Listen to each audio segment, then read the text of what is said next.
Esta es la solución a la pregunta número 3, donde nos piden calcular el pH y el pOH, ¿cierto? Entonces lo vamos a hacer con la siguiente fórmula. pH es igual a menos logaritmo de la concentración de hidrogeniones.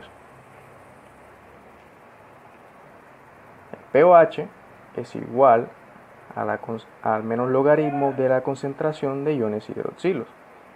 Está aquí. Pero hay otra manera de calcular el pOH conociendo el pH y calcular el pH conociendo el pOH. ¿Cómo es esto posible? Bueno, con la siguiente fórmula. pH más pOH es igual a 14, que es el número máximo en la escala de pH.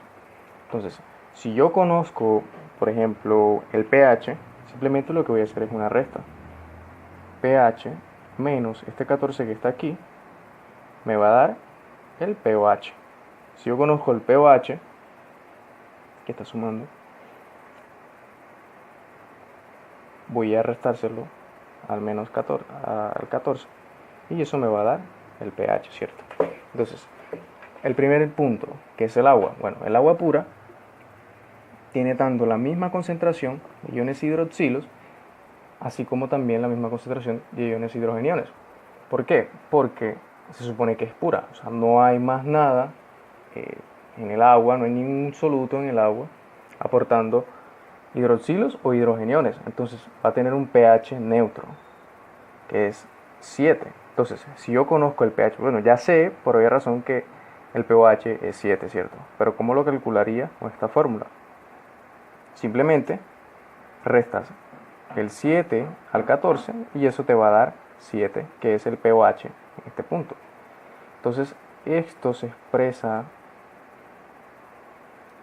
10 a la menos tanto que del pH, que en este caso es 7, ¿cierto? 10 a la menos 7 por 10 a la menos 7, que es el pOH, y eso nos va a dar 10 a la menos 14. Entonces eso es lo que vamos a poner en este punto, aquí. 1 por 10 a la menos 7, 1 por 10 a la menos 7. Pasando al cloruro de sodio. Bueno, el cloruro de sodio no se disocia ni en iones hidroxilos ni en iones hidrogeniones, sino en iones cloruro y en ion sodio. Entonces va a ser el mismo proceso que en el agua. No va a aportar ninguno de estos iones, sino cloruros y sodio, ¿cierto? Entonces, pasando al ácido clorhídrico, nosotros tenemos que calcular aquí el pH. Estamos observando un hidrógeno aquí, va a aportar hidrogeniones a la solución. Entonces lo hacemos con esta fórmula de aquí. Voy a despejar en este punto, voy a reemplazar aquí y simplemente lo que hago es menos logaritmo de 10 a la menos 5. Eso va a ser igual a 5. Esto es lo mismo que decir menos logaritmo de 0.0001 igual a 5. Ya tengo el 5, el pH. Se lo resto al 14, ¿cierto? Y eso me va a dar 9. Entonces ese 9 es el que va aquí y aquí va el 5. Estos son los mismos datos, ¿cierto?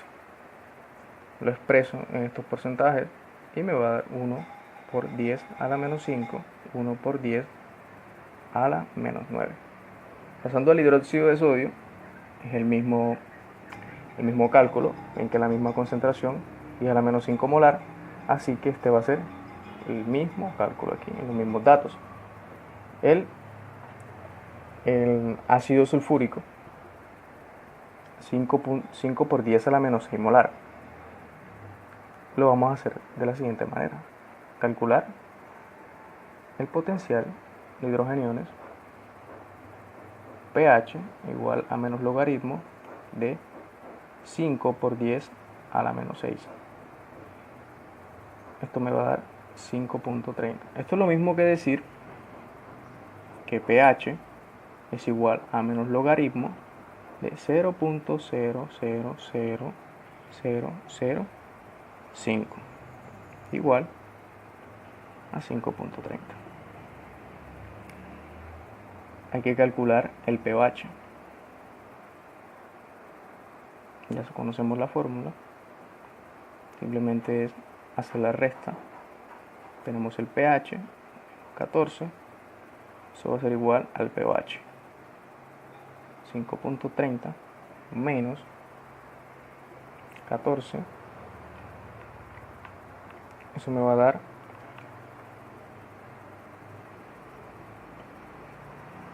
8.7 menos 8.7. Reemplazo